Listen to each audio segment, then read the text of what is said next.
आज आज हम लोग क्लास 7 का चैप्टर नंबर 2 पढ़ने जाए। ये बुक जो है ऑफिसर एकेडमी के द्वारा लॉन्च किया गया जो न्यू बुक है। क्लास 6 जो है ऑलरेडी हम लोग पढ़ चुके हैं।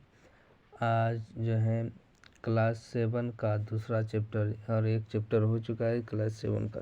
तो चलिए हम लोग पढ़ने जा रहे हैं। जो चैप्टर का नाम है प्राणियों में पोषण।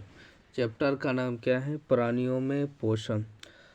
मधुमक्खी एवं मरमर पक्षी में खाद्य अंतर्ग्रहण की विधि का नाम क्या है? याद रखना, चूसना।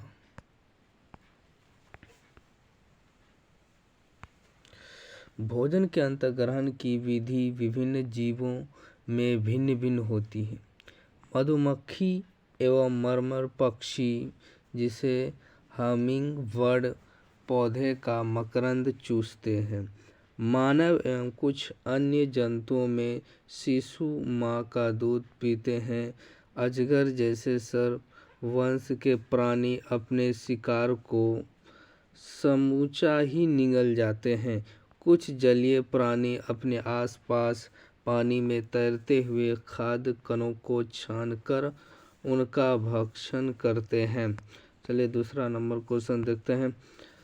निम्न कथनों पर विचार कीजिए। क्या है? निम्न कथनों पर विचार करना। यह बताना, जटिल खाद्य पदार्थों को सरल खाद्य पदार्थों में तोड़ना पोषण कहलाता है। गलत है, क्योंकि जटिल खाद्य पदार्थों को सरल खाद्य पदार्थों में तोड़ना एक पाचन कहलाता है, पोषण नहीं कहलाता है।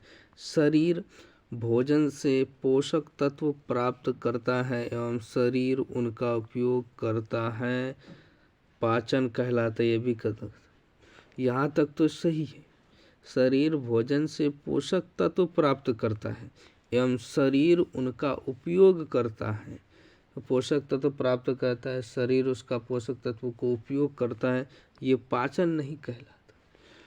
उपयुक्त में कौन सा कथन सही है? तो याद रखना, इनमें से कोई कथन सही नहीं है। कार्बोहाइड्रेट जैसे कुछ संघटक जटिल पदार्थ हैं। अनेक जंतु इन जटिल पदार्थों का उपयोग सीधे इसी रूप में नहीं कर सकते, अतः इन्हें सरल पदार्थों में बदलना आवश्यक है। जैसा निम्न आरेख द्वारा दिखाया गया, जटिल खाद्य पदार्थों का सरल खाद्य पदार्थों में परिवर्तित होना या टूटना विघटन कहलाता है तथा इसे प्रक्रम को पाचन कहते हैं। निम्नलिखित में से कैल्शियम कार्बोनेट एवं कठोर कवच वाले जंतुओं का आहार करती हैं। कौन जो है आहार करते? Star fish.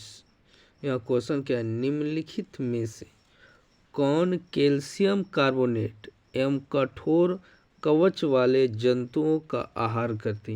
यानी जिसका जो कैल्शियम कार्बोनेट एवं कठोर कवच वाले जंतुओं का आहार करते हैं, कौन ये जो है खाता है? ऐसा जंतुओं को कौन खाता है? स्टार फिश खाता है। यह है स्टार फिश। यही स्टार फिश। स्टार फिश जिसे तारा मछली भी कहा जाता है। स्टार फिश को तारा मछली कैल्शियम कार्बोनेट के कठोर कवच वाले जंतुओं का आहार करती है।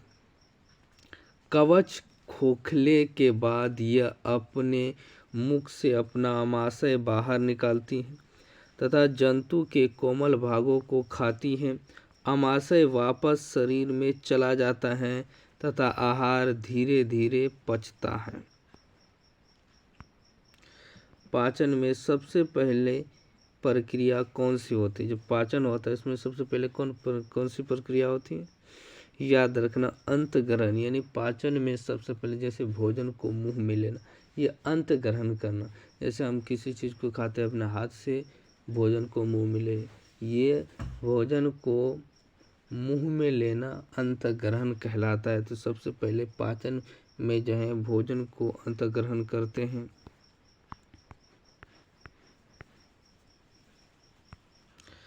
हम अपने मुख द्वारा भोजन का अंतर्ग्रहण करते हैं, इसे पचाते हैं तथा फिर उसका उपयोग करते हैं। आहार का बिना पचा भाग मल के रूप में निष्कासित किया जाता है। क्या आपने कभी यह जानने का प्रयास किया कि शरीर के अंदर भोजन का क्या होता है? भोजन एक सतत नली से गुजरता है जो मुख गुहिका से प्रारंभ होकर गुदा तक जाती है। इस नली को विभिन्न भागों में बांट सकते हैं। मुख गुहिका, ग्रास नली यानी ये जो पाचन नली है, आहार श्रृंखला है, जिनमें से सबसे पहले क्या मुख गुहिका यानी मुंह में लेते हैं। उसके बाद ग्रास नली या ग्रासिका, जैसे नली से हमारा भोजन में नली में जाता है, ग्रासिका में, ग्रासिका के बाद नली के बाद जो है ये भोजन अमाशय अर्थात पेट में चला जाता है। पेट के बाद जो है यह भोजन जो है छोटी आंत, जिसे क्षुद्रांत कहते हैं, और छोटी आंत के बाद बड़ी आंत, बड़ी आंत को वृहदांत कहते हैं, जो मलाशय से जुड़ी होते हैं। वृहदांत जो कहते हैं, वृहदांत जो है मलाशय से जुड़ी होती है तथा मल द्वारा अथवा गुदा के द्वारा जो है बाहर निकल जाते हैं। मानव में पाचन शुरू होता है। कहाँ से पाचन शुरू होता है? मानव जो है मुख से ही पाचन शुरू हो जाता है। भोजन का अंतग्रहण मुख द्वारा होता है। आहार को शरीर के अंदर लेने की क्रिया को अंतग्रहण कहते हैं। यानी आहार है, भोजन है, उसको हम शरीर के अंदर मुंह में लेते हैं, तो ये क्या कहलाता है? अंतग्रहण कहलाता है। मानव में पाचन का सही क्रम क्या है? सबसे पहले क्या है? मुख गुहिका, पहले मुंह में लेते हैं, पहला नंबर हो गया।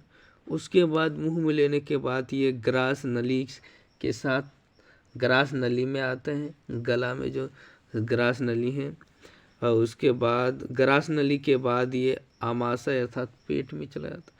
पेट में चला जाने के बाद क्षुद्रांत, छोटी आंत में, छोटी आंत के बाद जो है बड़ी आंत में चला जाता है। तो इसका ऑप्शन जो है पहला 1, 2, उसके बाद 4, 1, 2, 4, 3, यही हो जाएगा। आहार का बिना पचा भाग मल के रूप में निष्कासित किया जाता है। क्या आपने कभी यह जानने का प्रयास किया कि शरीर के अंदर भोजन का क्या होता है? यानी आपने कभी प्रयास किया कि हमने जो भोजन खाया है वो शरीर के अंदर क्या होता है? इसी के बारे में बताएं। भोजन एक सतत नली से गुजरता है जो मुख गुहिका से प्रारंभ होता है, यानी मुंह से प्रारंभ होता है, गुदा तक जाती है। इस नली को विभिन्न भागों में बांट सकते हैं, जैसे मुख गुहिका, दूसरा नंबर ग्रास नली या ग्रासिका नली में, नली के बाद आमाशय यानी पेट में जाता, पेट में जाने के बाद छोटी आंत जिसे क्षुद्रांत कहते हैं, वृहदांत बड़ी आंत में जाता है जो मलाशय से जुड़ी होती है। बड़ी आंत पूछे किससे जुड़ी है? मलाशय से जुड़ी होती है। अगला क्वेश्चन देखते हैं 7वां नंबर। निम्नलिखित कथनों में से असत्य कथन की पहचानो। कौन सा कथन जो है गलत है ये बताना है। आहार नाल की लंबाई मुख गुहा से लेकर बड़ी आंत तक होती है, गलत है।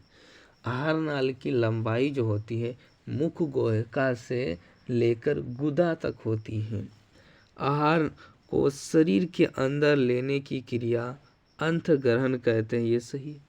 यानी जब आहार को शरीर के अंदर लेने की क्रिया अंतग्रहण कहते हैं, ये भी क्या होता है? सही, ये सही है, लेकिन इनमें से एक वर्ड होना है। अंतग्रहण लेने की क्रिया को क्या कहते हैं? अंतग्रहण कहलाता है, यानी शरीर के अंदर लेने की को अंतग्रहण कहते हैं, ये तो सही लग रहा है। आहार नाल एवं संबद्ध ग्रंथियों मिलकर पाचन तंत्र का निर्माण करते, ये सही। यानी आहार नाल हो गया, उसके संबंधित ग्रंथि जैसे अग्नाशय हो गया, पित्ताशय हो गया, पैंक्रियाज हो गया, ये सब मिलकर अंग जो है क्या कहते हैं, पाचन तंत्र का निर्माण करता है। पित्ताशय हो गया, अग्नाशय हो गया, पैंक्रियाज, ये सब मिलकर जो है ग्रंथियां मिलकर पाचन तंत्र का निर्माण करते हैं। ये आहार नाल जैसे मुख गुहिका हुआ, ग्रास नली हो गया, आमाशय हो गया, छोटी आंत हो गया, बड़ी आंत हो गया, गुदा हो गया, और उससे समझ जैसे पित्ताशय हो गया, पेंक्रियाज, यकृत, जिसे लीवर कहते हैं, ये सब उससे संबंधित पाचन तंत्र से संबंधित है। इसी उस सब मिलकर समूह को पाचन तंत्र का निर्माण करते हैं, ये भी सही है। शरीर के विभिन्न घटकों का पाचन भी कर्मिक रूप से होता है, ये भी सही। गलत बताना है, कौन सा गलत है, यही है ए नंबर। इस नली को विभिन्न भागों में बांट, मुख गुहिका, ग्रास नली या ग्रासिका, आमाशय, क्षुद्रांत छोटी आंत जिसे कहते हैं, बृहदांत्र बड़ी आंत जो मलाशय से जुड़ी होती, मल द्वारा अथवा गुदा। क्या यह बहुत लंबा मार्ग नहीं है? ये सभी भाग मिलकर आहार नाल पाचन नली का निर्माण करते हैं। जैसे कि भोजन विभिन्न भागों से गुजरता है, उसके विभिन्न घटकों का पाचन भी कर्मिक रूप से होता है। यानी भोजन का घटकों का पाचन कर, जैसे मुंह में ले उसे छोटे छोटे कोनों में तोड़ दी, फिर ग्रस नली के द्वारा आमाशय में गए, आमाशय में हाइड्रोक्लोरिक अम्ल जो है छोड़ने, उसमें पेट के माध्यम से उसमें छोड़ा जाता है। उससे क्या होता है, जो बैक्टीरिया रहते हैं, जो हम खाए हैं, जो हानिकारक बैक्टीरिया होते हैं, उसे हाइड्रोक्लोरिक अम्ल जो है मार देते हैं, ख़त्म। फिर धीरे धीरे पेट में भी 3 भाग होते हैं, क्योंकि किसी का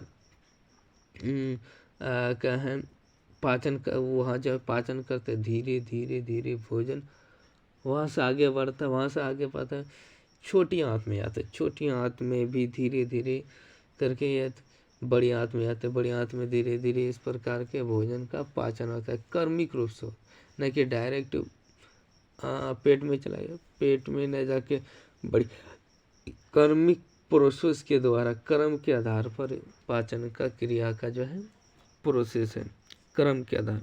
पहले मुंह के ग्रास नली में, नली के बाद आमाशय में, आमाशय के बाद छोटी आंत में, ये नहीं कि छोटी आंत में न जाकर बड़ी आंत में चली, कर्मिक रूप से पाचन होता। आमाशय की आंतरिक भित्ति, क्षुद्रांत तथा आहार नाल से संबंधित विभिन्न ग्रंथियों जैसे कि लाल ग्रंथि, यकृत, अग्नाशय पाचक रस स्रावित करती हैं। पाचक रस जटिल पदार्थों को उनके सरल में बदल देते हैं। पाचक रस क्या आता है, उसके जटिल को सरल में बदल देते हैं। आहार नाल एवं संबंध ग्रंथियां मिलकर पाचन तंत्र करते हैं, पाचन तंत्र का निर्माण करते हैं। यानी आहार नाल हो गया, उससे संबंधित जितना भी ग्रंथि है वो सब मिलकर क्या कहते हैं, पाचन तंत्र का निर्माण करते हैं। भोजन का अंतग्रहण मुख द्वारा होता है। आहार को शरीर के अंदर लेने की क्रिया को अंतग्रहण कहते हैं। ये तो लाइन तो पहले पढ़ चुके हैं। मनुष्य के मुंह में कितने प्रकार के दांत होते हैं? याद रखना, ये याद रखना, 4 प्रकार के दांत होते हैं। पहला तो है मोलर, प्रीमोलर, कैनाइन, इंसिजर। मनुष्य में 4 प्रकार के दांत होते हैं। कीर्तन जिसे इंसिजर्स कहते हैं, रदनक कैनाइन्स कहते हैं, अग्र चवर्णक, प्री मोलर्स कहते हैं, जिसे चवर्णक, जिसे मोलर्स कहते। ये अलग अलग दांत भोजन को काटने, फाड़ने, पीसने जैसे विभिन्न क्रियाओं के लिए डिजाइन किए गए हैं ताकि उसे निगलना आसान हो गए हैं। देखते हैं, तो याद रखना ये जो है यहाँ से यहाँ तक ये तीनों जो हैं ये जो है अग्र चवर्णक हो गया। क्या आता है? चवर्णक कहते हैं इसे, तीनों को चवर्णक कहते हैं। यहाँ लिखा हुआ है प्री मोलर्स, मोलर्स कहते हैं। और ये दोनों को अग्र चवर्णक, ये चवर्णक और अग्र चवर्णक का कार्य होता है भोजन को छोटे छोटे टुकड़ों में तोड़ना, पीसना, ये होता है। और रदनक जो होता है ये याद रखना, ये रदनक, रदनक हुआ ये। और जो है कीर्तन, कीर्तन जो होता है यानी इंसीजर जो होता है ये काटता है, किसी चीज को काटते हैं, भोजन को काटते हैं। और रदनक जो होता है चीरता है। इसी पर 4 प्रकार के दांत होते हैं मनुष्य में। दूध के दांत लगभग कितने वर्ष तक रहते हैं? 8 वर्ष तक जो है दूध के दांत सब झड़ जाते। 8 वर्ष तक, 8 वर्ष तक मुझे अगर कोई चाहे उसका शरीर से जो है दूध का दांत झड़ जाएगा। 8 वर्ष तक, 8 वर्ष तक रहता है। हमारे दांतों का प्रथम सेट शैशवकाल में निकलता है। यह लगभग 8 वर्ष की आयु तक ये सभी दांत गिर जाते, इन्हें दूध के दांत कहते। इन दांतों के स्थान पर दूसरे दांत निकलते हैं जिन्हें अस्थायी दांत कहते हैं। सामान्य व्यक्ति के अस्थायी दांत पूरे जीवन भर बने रहते। सामान्य व्यक्ति का जो अस्थायी दांत है पूरे जीवन भर बने रहते, तथापि वृद्धावस्था में यह प्रायः गिरने लगते हैं। यानी 60 वर्ष से ज़्यादा हो गया, बहुत ज़्यादा बुरा हो गया, उस समय जो है दांत क्या आता है, झड़ने लगते हैं। 10वां नंबर, कौन से दांत खाद्य पदार्थों को चीरने और फाड़ने के काम आते? ये बताना। चीरने फाड़ने का जो है याद रखना ये रदनक आता है, जिसे केनाइन कहते हैं। दर्पण देखते हुए अपने दांतों की गणना कीजिए। अपनी तर्जनी से दांतों को छूकर महसूस कीजिए आपके मुख में कितने प्रकार के दांत हैं। एक सेब अथवा रोटी का टुकड़ा लेकर उसे काटिए। आप उसे काटने एवं दर्शन के लिए किन दांतों का उपयोग करते हैं? कौन से दांत खाद्य पदार्थों को चीरने और फाड़ने के काम आते हैं?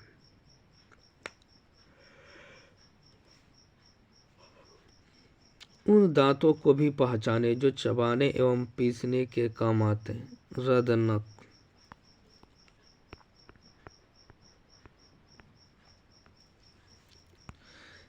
रदनक अर्थात केनाइन्स खाद्य पदार्थों को चीरने और फाड़ने के काम आते हैं।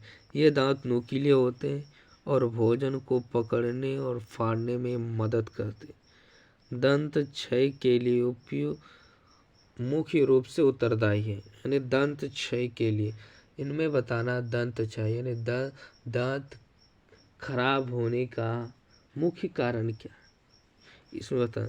चॉकलेट, चीनी युक्त मिठाइयाँ, ठंडे पेय, ये सभी जो है दंत युक्त के लिए हानिकारक। चॉकलेट भी, चीनी युक्त मिठाइयाँ भी, ठंडे पेय जो है सामान्य हमारे मुख में जीवाणु पाए जाते, हमारे मुख में जो है यानी मुंह में जो जीवाणु, परंतु उनमें से हमें कोई हानि नहीं होती। फिर भी खाने के पश्चात यदि हम दांत एवं मुंह साफ ना करें तो मुख में अनेक हानिकारक वास करके वृद्धि करने लगते हैं। ये जीवाणु दांतों के बीच फंस भोजन की शर्करा का विघटन कर अम्ल निमोचित करते हैं। यह जानने के लिए कि अम्ल क्या है, अध्याय आगे में पढ़ेंगे हम लोग। यह अम्ल धीरे धीरे दांत को क्षति पहुंचाते हैं। इसे दंत क्षय कहते हैं। यदि समय रहते इसका उपचार न किया जाए तो दांतों का असह्य पीड़ा होने लगती है, चरम अवस्था में टूट कर गिर जाते हैं। चॉकलेट, ठंडे पेय तथा चीनी युक्त मिठाइयाँ व अन्य पदार्थ दंत क्षय के लिए मुख्य रूप से उत्तरदायी होते हैं। 12 नंबर देखते हैं क्वेश्चन। जीभ का कार्य निम्न में से नहीं है, यानी जीभ जो है इसमें से कौन सा कार्य नहीं करता है। भोजन में लार को मिलाने का कार्य करता है, ये तो सही है। भोजन को लार में मिलाने का कौन, जीभ तो करता है। भोजन को निगलने में सहायता करती है, सही है, ये भी सही। जीभ पर स्वाद कलिकाएं होते हैं जिसको सहायता से हमें विभिन्न प्रकार का स्वाद का पता चलता है। यानी जो है विभिन्न कलिका देखना, जीभ के निकालेंगे बाहर देखना तो इसमें छोटी छोटी एकदम महीन महीन सी कलिकाएं जैसे होती, वो स्वाद लेने का होता है। तो याद रखना ये उपयुक्त सभी कथन जो हैं सही हैं। ये हो गया जी। ये देखना ये मीठे, जीव का अगला भाग चाहे मीठे स्वाद के लिए है। किनारा जो है तो खट्टा तीखा, उसके बाद लास्ट जो है ये जो है कड़वा होता है। जीव का मसल पेशी अंग, जीव जो होता है मसल पेशी नहीं, केवल हड्डी उड्डी नहीं का बना है, हड्डी उड्डी का नहीं बना है, मांस का बना हुआ। उसमें जीभ में हड्डी उड्डी नहीं रहता, मांस होता है। मसल पेशी अंग है जो पीछे की ओर मुख गुहिका के अंदर तल से जुड़ी होते हैं, यानी क्या अंदर जो है जीभ जो है मुख गुहिका से जुड़ी होती है। इसका अग्रभाग स्वतंत्र होता है। अग्रभाग क्या होता है, स्वतंत्र होता है। आगे वाला भाग जो है किसी से जुड़ा नहीं रहता, किसी भी दिशा में मुड़ सकता है। यानी आगे वाला भाग किसी से जुड़ा नहीं, स्वतंत्र रहता है, जो है किसी भी दिशा में मुड़ सकता है। आपको जीभ के कार्य ज्ञात हैं। हम बोलने के लिए जीभ का उपयोग करते हैं। इसके अतिरिक्त यह भोजन में लार को मिलाने का कार्य करती तथा निगलने में भी सहायता करती है। जीभ द्वारा ही हमें स्वाद का पता चलता है। जीभ पर स्वाद कलिकाएं होती हैं जिनकी सहायता से हमें विभिन्न प्रकार के स्वाद का पता चलता है। 13 नंबर क्वेश्चन देखते। निम्नलिखित कथनों में से असत्य कथन की पहचान करें। कौन सा है गलत कथन है? जीभ का अगला भाग मीठे स्वाद के प्रति संवेदनशील है होता है, ये सही। यानी जीभ का जो अगला भाग होता है ये मीठे स्वाद के प्रति संवेदनशील है। यानी जीभ का अगला भाग जो मीठे की, अगर कोई भोजन में अगर किसी भोजन में मीठा है तो जीभ का अगला भाग जो है बताएगा कि ये मीठा है कि नहीं है। पिछला भाग कड़वा स्वाद के लिए प्रति संवेदनशील, ये सही। पिछला यानी जीभ का जो पिछला भाग है ये अगर कोई फूड जो है पदार्थ ये कड़वा है कि नहीं वो जीभ का पिछला भाग बताएगा। पार्श्व भाग नमकीन और स्वाद के प्रति संवेदनशील होता है। पार्श्व भाग ये जो है पार्श्व भाग ये भी सही है। इनमें से कोई नहीं गलत है, सभी सही है। जीभ द्वारा ही हमें स्वाद का पता चलता है। जीभ पर स्वाद कलिकाएं होती, जिनकी सहायता से हमें विभिन्न प्रकार की स्वाद का पता चलता है। अगला भाग यह मुख्य रूप से मीठे स्वाद के प्रति संवेदनशील होता है। किनारे जीभ के किनारे मुख्य रूप से नमकीन और खट्टे स्वाद अनुभव करते हैं। यानी किनारा वाला, जीभ का जो किनारा वाला भाग होता है, ये नमकीन और खट्टे स्वाद के अनुभव करते हैं। पिछला भाग यह कड़वे स्वाद के प्रति सबसे अधिक संवेदनशील होता है। निगला हुआ भोजन सर्वप्रथम कहाँ जाता है? ग्रास नली में जाता है। जब निगलते हैं भोजन तो ग्रास नली से ही गुजरता है, तब न क्या आता है, आमाशय में जाता है, पेट में जाता है। निगला हुआ ग्रास नली अथवा ग्रासिका में जाता है। जैसे ये ग्रास नली हुआ, यहाँ से भोजन गया, फिर ये धीरे धीरे ये आमाशय में आ जाता है। निम्नलिखित कथन पर विचार कीजिए। वैमन तब होती है जब ग्रासिका भोजन को स्वीकार नहीं करती है। ऐसे ही वैमन तो उल्टी कब होता है? जब हमारे पेट में जो है भोजन को स्वीकार नहीं करता है। वैमन तब होती है जब आमाशय भोजन को स्वीकार नहीं करती है। ये से इसमें पूछा है असत्य कथन। अच्छा, असत्य। वैमन तब होती जब ग्रासिका भोजन को स्वीकार नहीं करती है। गलत। यहाँ बोला है यानी उल्टी हम लोग को कब होता है? जब नली स्वीकार नहीं करता है भोजन, तब होता है। नहीं, जब हमारे पेट में भोजन को स्वीकार नहीं करता है, तब हमारे पेट से भोजन को जो है, हमारे पेट से भोजन जो है मुंह के द्वारा निकल जाता है। तो ये क्या, पेट ने स्वीकार नहीं किया, ना कि ग्रास नली।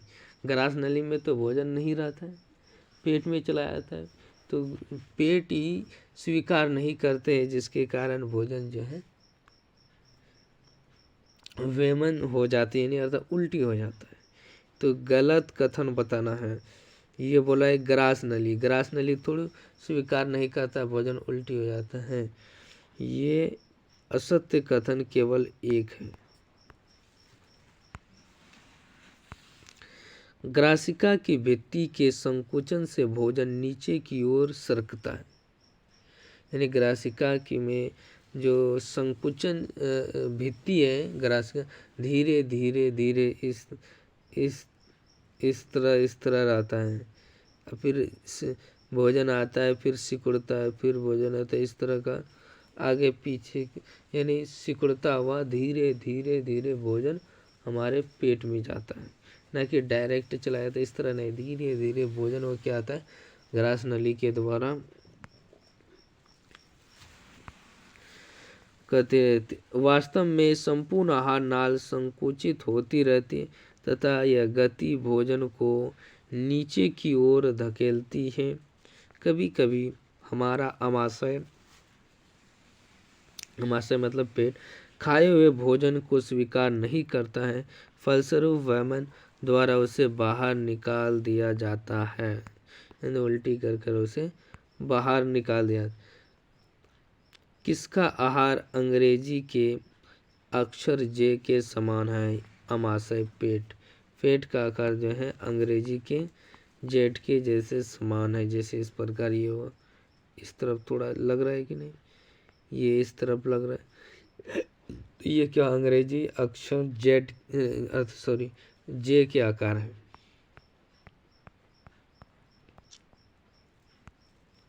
आमाशय मोटी भित्ति वाले एक थैलीनुमा संरचना है। यह चपटा एवं जे आकृति का होता है तथा आहार नाल का सबसे चौड़ा भाग है। आहार नाल का सबसे चौड़ा भाग है, बड़ा नहीं है। आहार नाल का सबसे चौड़ा भाग क्या है? आमाशय है। यह एक और ग्रासिका नली से खाद्य प्राप्त करता है तथा दूसरी ओर क्षुद्रांश में खुलता है। यानी ये कह रहा है कि अमाशय पेट जो है ग्रास नली से भोजन को प्राप्त करती है। इस प्रकार ग्रास नली इस प्रकार बना हुआ, तो यहाँ से भोजन इसके मुंह से आया यहाँ पर, तो ये जो है ग्रास नली से ये क्या करता है, पेट भोजन को प्राप्त कर, और जो है क्या है, क्षुद्रांश यानी छोटी आंत को याद रखना, इसका जो है अंतिम जो है मुंह खुला रहता है, यानी पेट का मुंह जो है क्षुद्रांश के साथ खुला रहता है। आहार नाल का सबसे चौड़ा भाग क्या होता है, अमाशय पेट होता है। चौड़ा पूछा है, बड़ा नहीं पूछा। अमाशय मोटी भित्ति वाली एक थैली संरचना है। यह चपटा एवं जे आकृति का होती है तथा आहार नाल का सबसे चौड़ा भाग है। यह एक और ग्रासिका से खाद्य प्राप्त करता है, दूसरी ओर क्षुद्रांश में खुलता है। मनुष्य के अमाशय में कौन सा अम्ल स्राव होता है, यानी मनुष्य का जो पेट है उनमें कौन सा अम्ल स्राव होता है, हाइड्रोक्लोरिक अम्ल। क्या होता है, हाइड्रोक्लोरिक अम्ल। अमाशय का आंतरिक स्तर से श्लेष्मल हाइड्रोक्लोरिक अम्ल तथा पाचक रस स्रावित करते हैं। श्लेष्मल अमाशय के आंतरिक स्तर को सुरक्षा प्रदान करता है। अम्ल अनेक ऐसे जीवाणुओं को नष्ट करता है जो भोजन के साथ वहां तक पहुंच जाते हैं। साथ ही यह इस माध्यम को अम्लीय बना देता है, यानी भोजन को क्या करता है, अम्लीय बना देता है, जिससे पाचक रसों को क्रिया करने में सहायता मिलती है।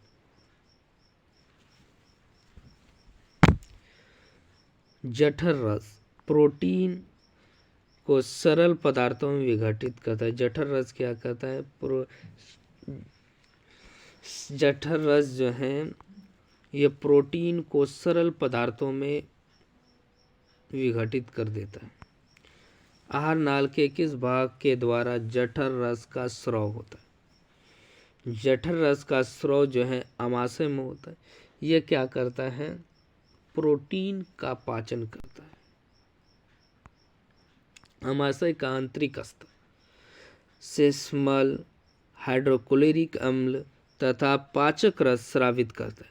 श्लेष्मल अमाशय के आंतरिक स्तर को सुरक्षा प्रदान करता है। पूछेगा अमाशय के आंतरिक स्तर को सुरक्षा कौन प्रदान करता है, श्लेष्मल जो है ये अमाशय के आंतरिक स्तर को सुरक्षा प्रदान करता है।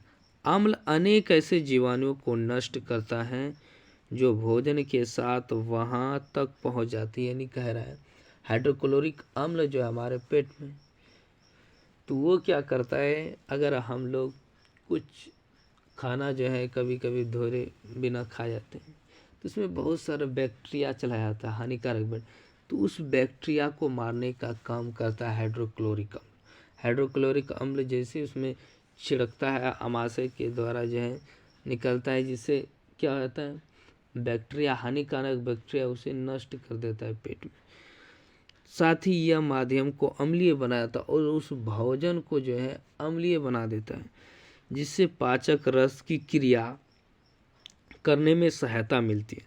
पाचक रस जिसे जठर रस कहते हैं, पाचक रस को ही कहते हैं जठर, प्रोटीन को सरल पदार्थों में विघटित कर देता है।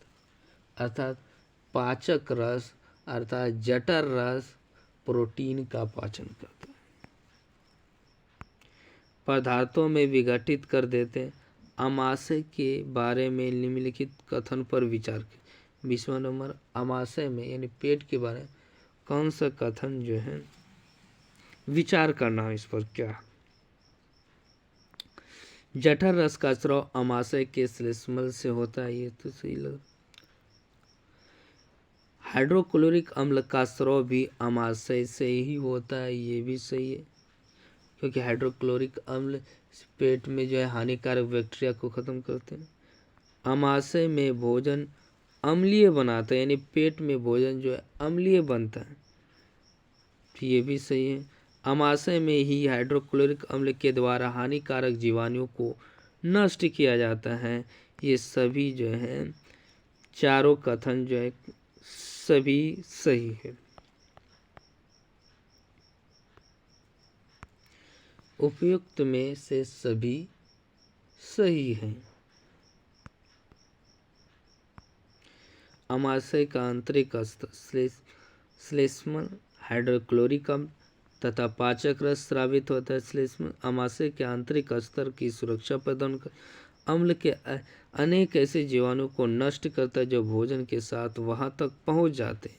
साथ ही यह माध्यम को अम्लीय बनाता है, जिसके पाचक रस को क्रिया करने में सहायता मिलती है। पाचक रस, जिसे जठर रस कहते हैं, प्रोटीन को सरल पदार्थों में विघटित का मतलब तोड़ देना। जठर रस का कार्य क्या है? वसा को सरल पदार्थों में विघटित करना नहीं, अभी हम पढ़ चुके हैं। यानी जठर रस का कार्य जो होता है प्रोटीन का पाचन करना होता है। कार्बोहाइड्रेट को सरल पदार्थों में विघटित करने के लिए प्रोटीन को सरल पदार्थों में विघटित करना, यही सही हो जाएगा।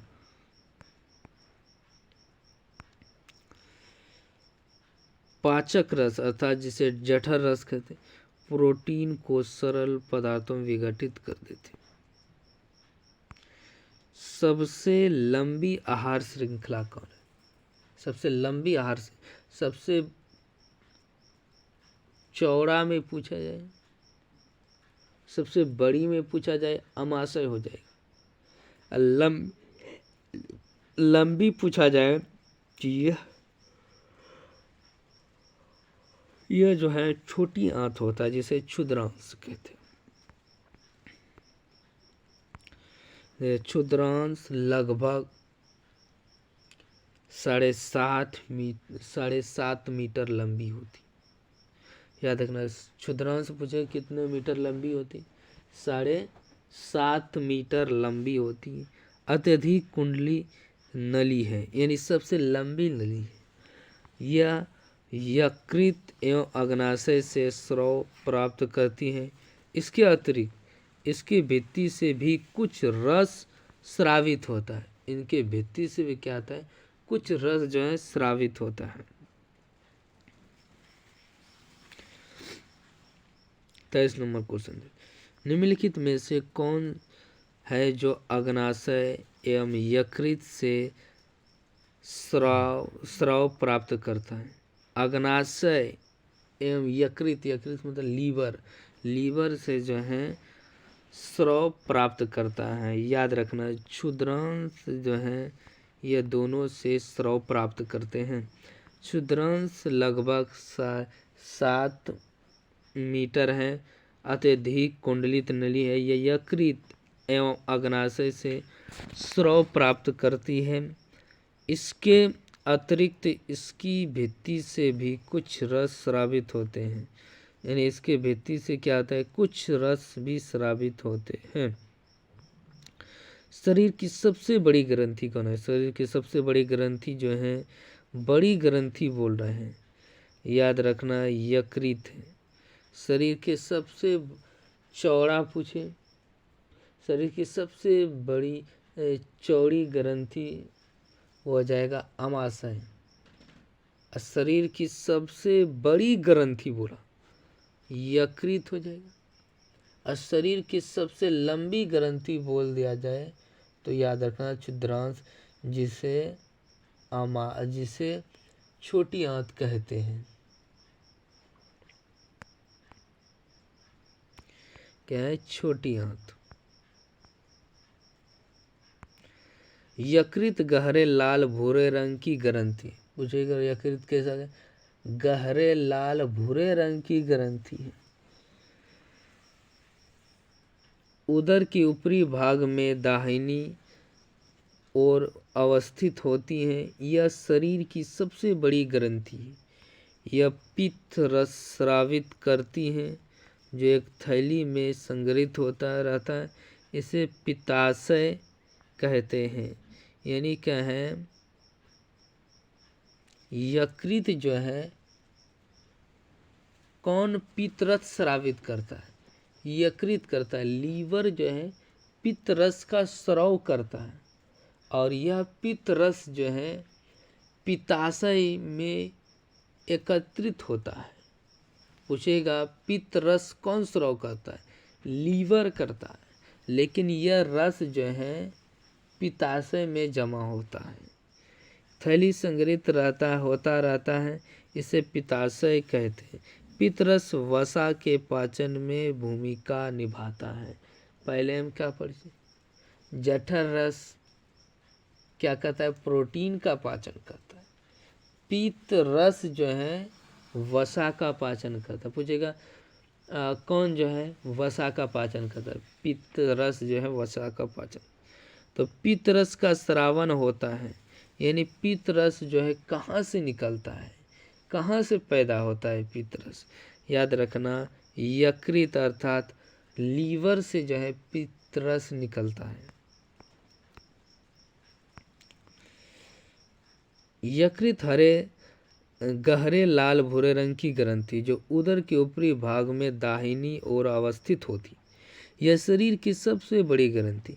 यह पित्त रस स्रावित करती है जो एक थैली में संग्रहित होता है। इसे पित्ताशय कहते हैं। पित्त रस वसा का पाचन में महत्वपूर्ण भूमिका निभाता है। पित्त रस का संग्रहण होता है पित्ताशय। संग्रहण का मतलब एकत्रित होता है, तो पित्ताशय में जो है संग्रहण होता है। पित्ताशय कहते हैं, याद रखना, जो एक थैली में संग्रहित होता है। यह पित्त रस स्रावित करती है। कौन करती है? लीवर। जो एक थैली में संग्रहित होता रहता है, जिस थैली में संग्रहित उसे पित्ताशय कहते हैं। पित्त रस वसा के पाचन में क्या कहता है? महत्वपूर्ण। पित्त रस किसके पाचन में महत्वपूर्ण भूमिका निभाता है? याद रखना, वसा के पाचन में महत्वपूर्ण भूमिका। और प्रोटीन का पाचन कौन करता है? जठर रस। जठर रस जो है प्रोटीन का पाचन करता है। यकृत गहरे लाल भूरे रंग का होता है जो उदर के ऊपरी भाग में दाहिने ओर अवस्थित होता है। यह शरीर की सबसे बड़ी ग्रंथि। यह पित्त रस स्रावित करते जो एक थैली नुमा संग्रहित होता है। इसे पित्ताशय कहते हैं। पित्त रस का वसा के पाचन में महत्वपूर्ण भूमिका निभाता है। निम्नलिखित में से असत्य कथन की पहचान करें। कौन सा कथन गलत है ये बताना। वेदांत पढ़ चुके, यानी बड़ी आंत में आत्र रस पाचन क्रिया को पूर्ण कर देता है। ये तो सही लग रहा है, क्योंकि वेदांत ने बड़ी आंत में पाचन से संबंधित सभी क्रिया खत्म हो जाता है। कार्बोहाइड्रेट सरल शर्करा जैसे कि ग्लूकोज में परिवर्तित हो जाते हैं। वसा अम्ल एवं ग्लिसरॉल में परिवर्तित हो जाता है। प्रोटीन एमिनो अम्ल में परिवर्तित हो जाता है। याद रखना,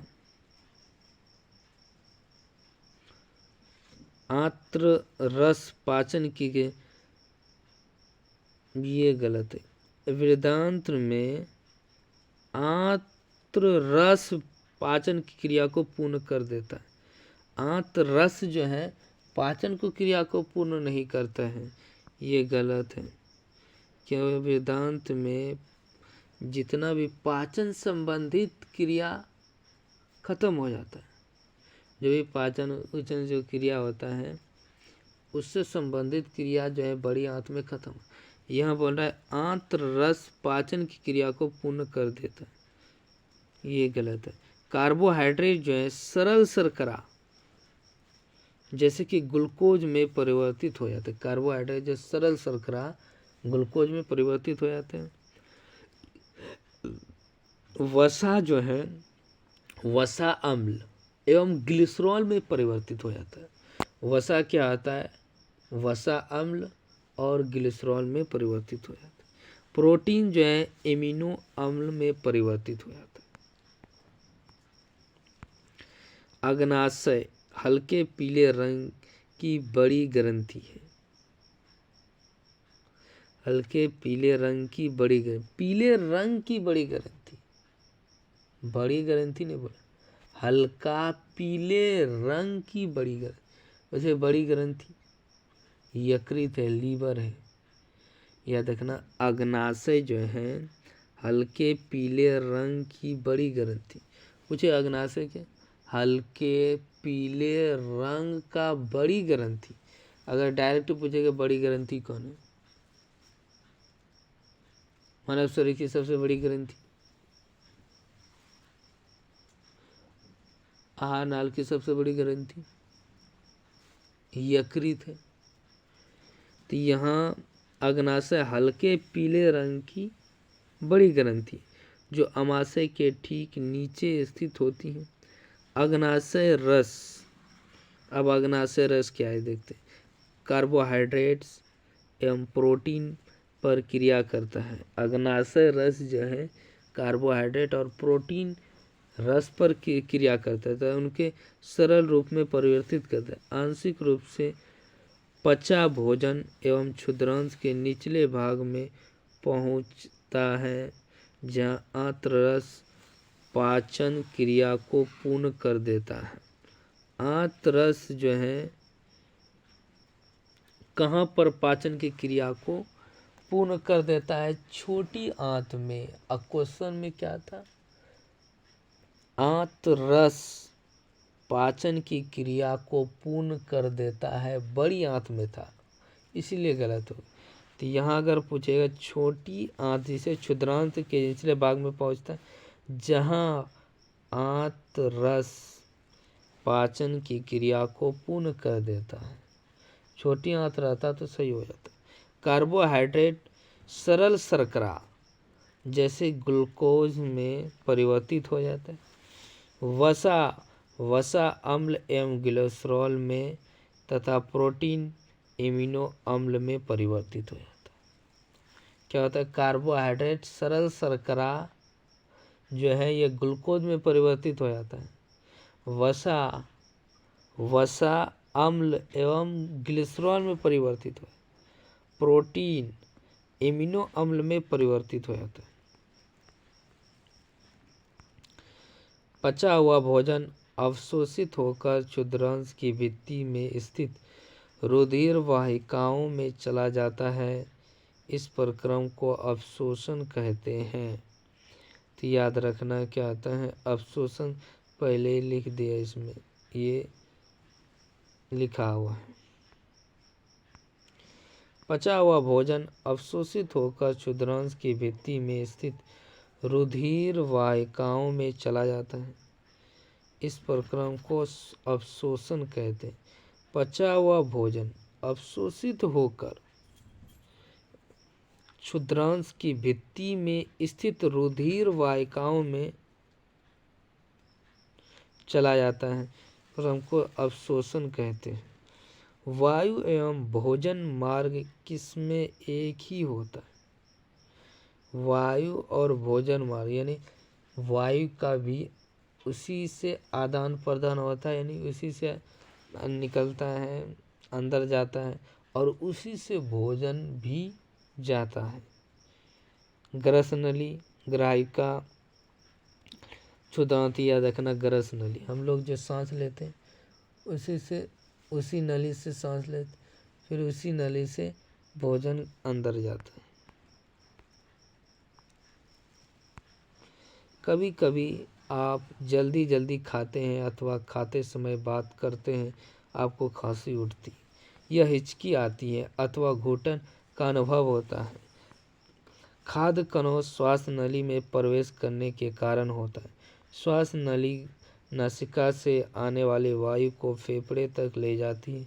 यह ग्रासिका के साथ साथ चलती है, परंतु ग्रस नली में वायु एवं भोजन मार्ग एक ही होते हैं। ग्रस नली में वायु एवं भोजन मार्ग एक ही होते, फिर भोजन को श्वास नली में प्रवेश करने से किस प्रकार रोका जाता है?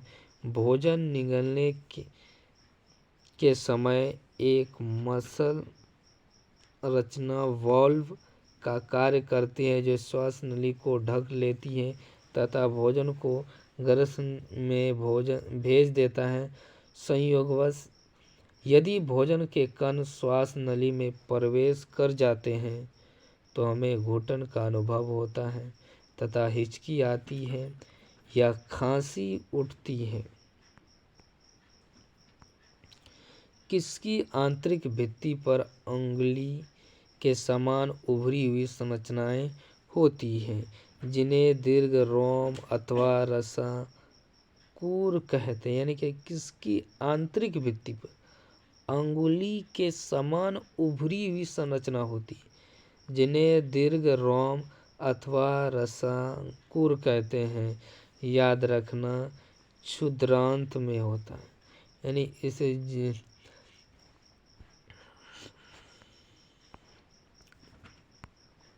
क्षुद्रांत के आंतरिक भित्ति पर अंगुली के समान उभरी हुई संरचना होती है जिन्हें दीर्घ रोम अथवा रसांकुर कहते हैं।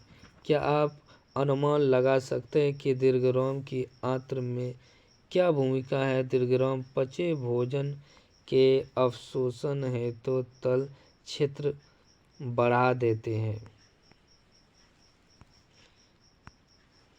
कोशिका में उपस्थित ग्लूकोज का विघटन किसकी सहायता से होती है? कोशिका में उपस्थित यानी ग्लूकोज का टूटना विघटन का मतलब तो किसकी सहायता से होती? याद रखना ऑक्सीजन की सहायता से होती। कोशिका में उपस्थित ग्लूकोज का विघटन ऑक्सीजन की उपस्थिति के कारण होता है। कोशिका में उपस्थित ग्लूकोज का विघटन ऑक्सीजन की सहायता से कार्बन डाइऑक्साइड एवं जल में हो जाता है और ऊर्जा मुक्त होती है। भोजन का वह भाग जिसका पाचन नहीं हो पाता है अथवा अवशोषण नहीं होता वृद्धांत में भेज दिया जाता है। यानी जिसका अवशोषण नहीं होता, जिसका पाचन नहीं होता, वो बड़ी आंत में भेज दिया जाता है उसको क्षुद्र यानी छोटी आंत के बाद। अवशोषित पदार्थों का स्थानांतरण रुधिर वाहिकाओं द्वारा शरीर के विभिन्न भागों तक होता है जहां उनका उपयोग जटिल पदार्थों को बनाने में किया जाता है। इस प्रक्रम को क्या कहते हैं? आगे देखते हैं। स्वांगीकरण कहते हैं। क्या कहते हैं? स्वांगीकरण। अवशोषित पदार्थों का स्थानांतरण रुधिर वाहिकाओं के द्वारा शरीर के विभिन्न भागों तक होता है जहां उनका उपयोग जटिल पदार्थों को बनाने में किया जाता है। इस प्रक्रम को स्वांगीकरण कहते हैं। कोशिकाओं में उपस्थित ग्लूकोज का विघटन ऑक्सीजन की सहायता से कार्बन डाइऑक्साइड एवं जल में हो जाता है और ऊर्जा मुक्त होती है। भोजन का वह भाग जिसका पाचन नहीं हो पाता है अथवा अवशोषण नहीं होता है कहाँ पर भेज दिया जाता है? बृहदांत यानी बड़ी आंत में भेज दिया जाता है। जिसका पाचन नहीं होता है, स्वांगीकरण नहीं, अवशोषण नहीं होता है, उसको जो है बड़ी आंत में भेज दिया जाता है। कोशिकाओं में उपस्थित ग्लूकोज का विघटन ऑक्सीजन की सहायता से कार्बन डाइऑक्साइड एवं जल में हो जाता है। ऑक्सीजन की सहायता से कार्बन डाइऑक्साइड और जल में हो जाता है और ऊर्जा मुक्त होती है। भोजन का वह भाग जिसका पाचन नहीं हो पाता है अथवा अवशोषण नहीं होता है वृद्धांत्र में भेज दिया जाता है। रूमिनेंट अथवा रोमांथी जंतुओं के संदर्भ में निम्नलिखित कथनों में से कौन सा सही ये बताना। रूमिनेंट में आमाशय 4 भागों में बटा होता है, ये तो सही है। रूमिनेंट में भोजन का आंशिक पाचन होता है, ये सही है। बाद में जंतु इसे छोटे छोटे पिंडकों के रूप में मुख में लाता तथा इसे चबाता इसे रोमंथन जुगाली करना कहते हैं। नीचे को दिए गए कोड का प्रयोग करके सही उत्तर कैसे, ये सभी सही है। याद है रूमेन तो यानी क्या है, जुगा है। रूमेनेंट में आमाशय 4 भागों में बटा होता है। रूमेनेंट जो होता है यानी ज़्यादा पशुओं में होता है, जैसे गाय बकरी जुगाली करता है। पहले क्या करता है, भोजन को जल्दी जल्दी से भोजन को खा लेते हैं, फिर आराम से बैठकर जुगाली करते रहता है। ये क्या करता है, याद रखना, फिर से वो भोजन को अंदर से आमाशय से निकालते हैं, फिर उसको छोटे छोटे कणों में तोड़ते हैं, तब उसका क्या होता है, पाचन होता है।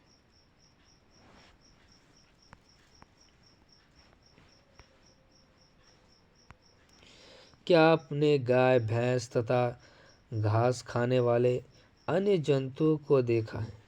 वे उस समय भी लगातार जुगाली करते रहते हैं जब वे खा नहीं रहे हो।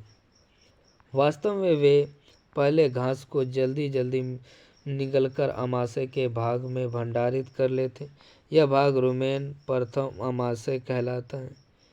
यानी जिस भाग में जो है भोजन को भंडारित कर, जैसे जब जब जल्दी जल्दी से क्या किया, खा लिया, तो उस भोजन को जिस आमाशय के जिस जगह एकत्रित किया उसे कहता है रुमेन कहते हैं। इसे प्रथम आमाशय।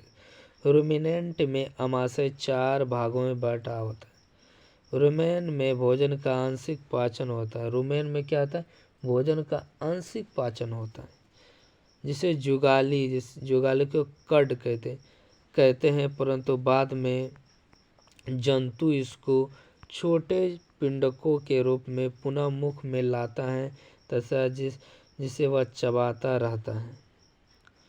36 नंबर, सेल्यूलोज के बारे में निम्नलिखित कथनों पर विचार कीजिए।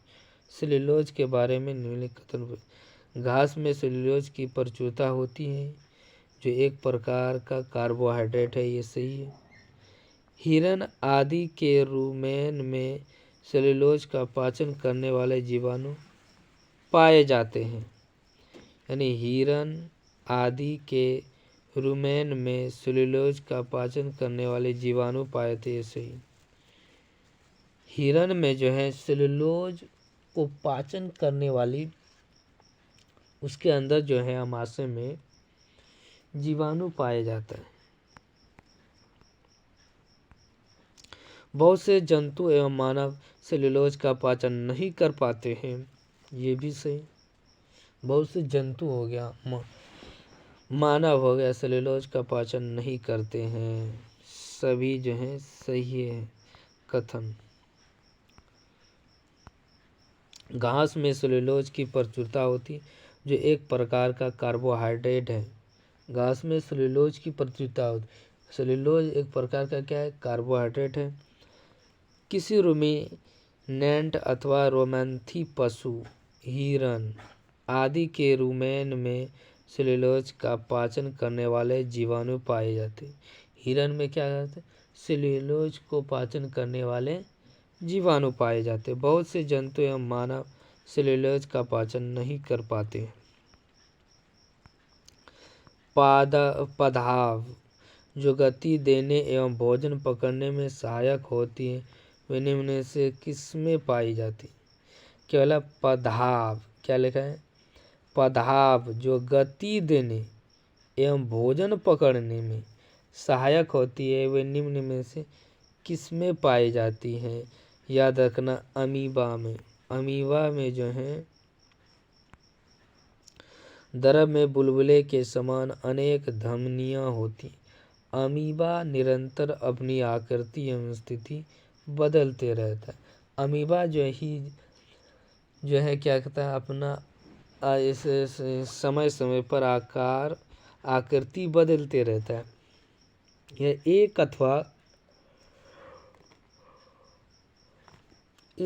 अथवा अधिक अंगुली के समान प्रवर्धक निकालता है, जिन्हें पदाव अर्थात कृत्रिम पाँव कहते हैं। जो इन्हें गति देने एवं भोजन पकड़ने में सहायता करते। अमीबा के संबंध में निम्नलिखित कथनों पर विचार कीजिए। यह जलाशयों में पाया जाने वाला एक कोशिकीय जीव है। अमीबा अपनी आकृति एवं स्थिति निरंतर बदलता रहता है। अमीबा की कोशिका में एक कोशिकीय झिल्ली, एक गोल संघनन केंद्रक एवं कोशिका द्रव में बुलबुले समान अनेक धमनियां होती हैं। ये सभी कथन जो है सही है, तीनों है। यही हो गया अमीबा। पदाव, केंद्रक, बहिक्षेपित अपशिष्ट, खाद्य धमनियां, खाद्य कणिकाएं। अमीबा जलाशयों में पाए जाने वाला एक कोशिकीय जीव है। अमीबा जो है जलाशय में पाए जाने वाला एक कोशिकीय जीव है। अमीबा की कोशिका में एक कोशिका झिल्ली होती, एक गोल संघनन केंद्र एवं कोशिका द्रव में बुलबुले के समान अनेक धमनियां होती हैं। अमीबा निरंतर अपनी आकृति एवं स्थिति बदलता रहता है। यह एक अथवा अधिक अंगुली के समान प्रवर्धक निकालता रहता है, जिन्हें पदाव अर्थात कृत्रिम पौ कहते हैं। इन्हें गति देने की एवं भोजन पकड़ने में सहायता करता है। अगला चैप्टर जो है नेक्स्ट डे पढ़ेंगे, ठीक है। जो है अब जो है क्लास निरंतर जो है चलते रहेगा। आज जो है कुछ दिनों के बाद जो है हिस्ट्री और ज्योग्राफी का भी क्लास लाएंगे।